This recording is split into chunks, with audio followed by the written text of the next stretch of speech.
more Australians are living in apartments than ever before. But this building boom has led to $1 billion a year defect problem.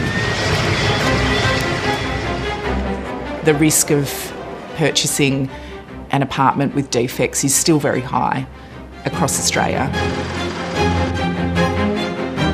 There's loopholes galore for builders and developers to step out of. I think the owners are sort of still at the mercy of the developers.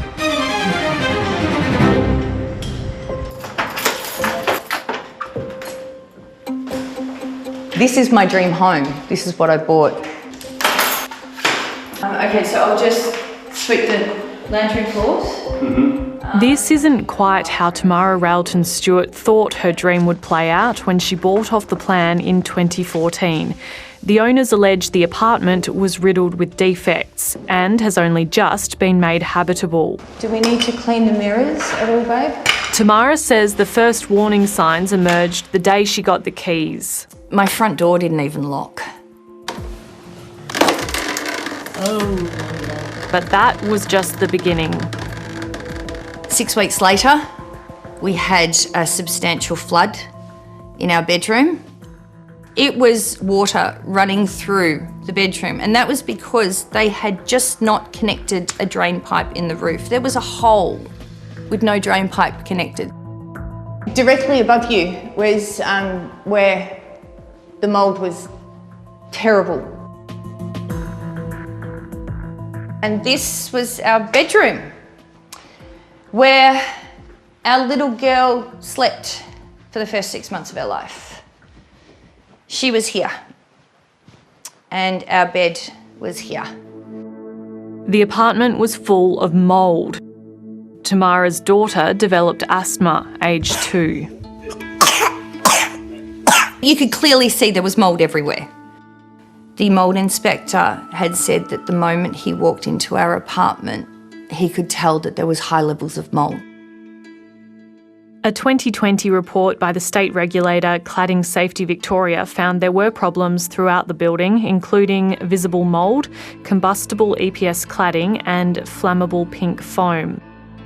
A separate 2019 report commissioned by Tamara also found visible mould and recommended it was not fit for occupancy until remediation works occurred.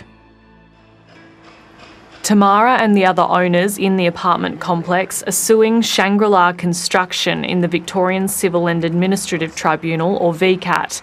The proceedings started in 2019, but the case won't even be heard until next year. You're stripped of your consumer protection, and then you're forced into a process that is never-ending, expensive, draining. Tamara says the legal fees and expert reports alone have cost around $500,000. Shangri-La Construction has not forked out a cent.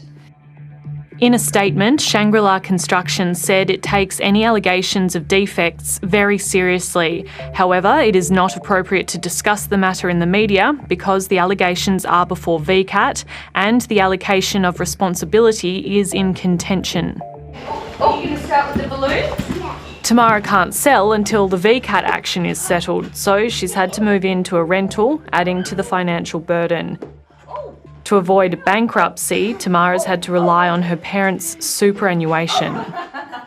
My parents have worked a long time and they've saved and they've done the right thing.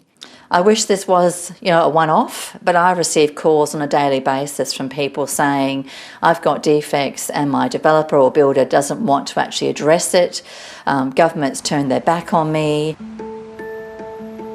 In 2018, lawyer Bronwyn Weir co-authored a landmark report on how to fix Australia's building industry. She says, overall, little has changed. There's nothing to suggest that we've got better quality buildings in our system being built. It's really disappointing, and it's not just disappointing for me as a commentator in this space, it's really disappointing outcome for the public and for consumers. The report made 24 recommendations and said all should be implemented within 3 years. But no state or territory has done that yet, only some have been introduced. Bronwyn Weir says New South Wales has come down hardest on builders and developers since her report, including by introducing audits that prevent the sale of defective apartments. Auditing buildings prior to handover, whilst we've still got the developer and the builder in control and accountable, actually going into buildings and doing a thorough audit before those off-the-plan sales crystallise. Those changes have come too late for Sydney couple Corrie Ford and Leith Dawes. There's just been a lot of delays, so we're kind of stuck between a rock and a hard place. 730 first met Corrie and Leith last year as they grappled with defects inside their Vicinity Towers apartment in southwest Sydney. The water's already in there. 8 months on, they still have a mess on their hands. I guess we were a bit naive going into all of this. Just thought that there would be more help available than what there actually is. In a statement, the developer Top Place says it is committed to rectifying all defects as soon as possible. They're not alone. According to the Centre for International Economics, Australia's apartment building defects cost $1.3 billion annually. It's a problem around the country. We bought our first apartment in September 15. We thought we could just move in and it would be an easy investment. It's been anything but. Kylie Gilby owns 2 Perth apartments. They each had different builders, which have subsequently gone bust, leaving the owners to fix a trail of defects. As an owner, this is not my area of expertise. I've just bought an apartment. I'm not a builder. I don't have construction experience. I don't have access to the contracts. Kylie says the defects across both properties are costing tens of thousands to rectify. The developer or the builder or the government or somebody needs to help owners if the government is going to push owners down this path of high density living. Back in Melbourne, the ongoing legal battle has become all-consuming for Tamara. She's swapped her full-time job as a bookkeeper for a few days a week on the courts. All right, guys, let's go. There's rules, and you've got to abide by them. I actually thought the same sort of thing would happen when you bought your first home. There are good builders and there are people who are very happy with what they've purchased, but there are also many that aren't. Not a 7. We brought our little girl home to our apartment, home to our home. What letter's that one? Our little girl, as it stands right now, is going to be nearly 8 years old when this is over and done with.